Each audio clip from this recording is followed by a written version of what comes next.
The National Museum of the Italian Risorgimento in Torino was founded in 1878. It is uniquely national due to the importance and richness of its collections.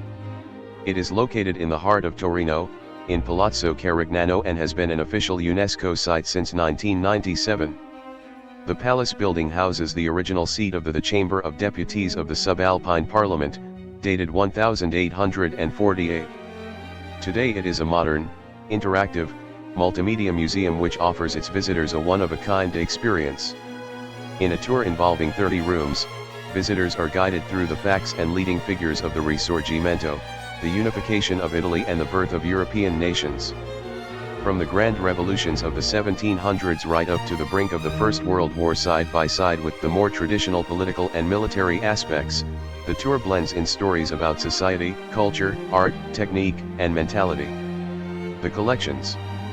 The substantial heritage, partly displayed in the museum tour and partly revalued in temporary exhibitions, is largely held in the iconographic showcase.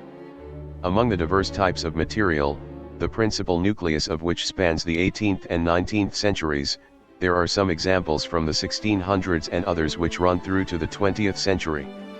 These include, in particular, the collections of iconographic prints, maps, and postcards, as well as the collections of historical photographs and posters. An important library is annexed to the museum itself, specialized in the history of the Risorgimento period. Part of this heritage is the Encyclopedia or Reason Dictionary of Sciences, Arts, and Crafts, compiled under the direction of Denis Diderot and Jean-Baptiste Léon d'Alembert and printed in Livorno, Leghorn, between 1770 and 1778. This library is particularly interesting because it contains some of the most important periodicals published in the 19th century. The historical archives of the museum represent a documentary complex of extraordinary richness and interest. The main body is dated between the 18th and 19th centuries and includes documents deriving from the 13th to the 15th centuries and running up to the Second World War and the Resistance.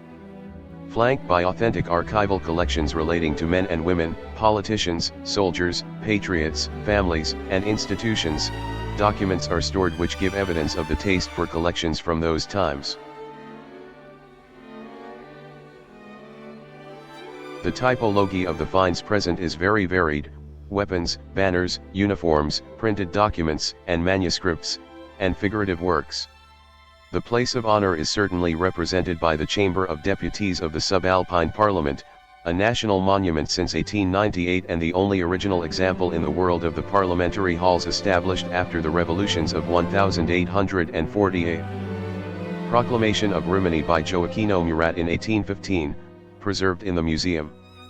The 2,579 artifacts on display to the public, which were selected from the 53,011 belonging to the museum, describe the path that led to the unification of Italy. There are also references to other European nations that acquired independence in the 19th century, experiencing a period comparable to that of the Italian Risorgimento.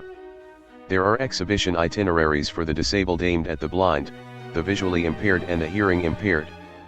The exhibition occupies approximately 3,500 square meters distributed over 30 rooms.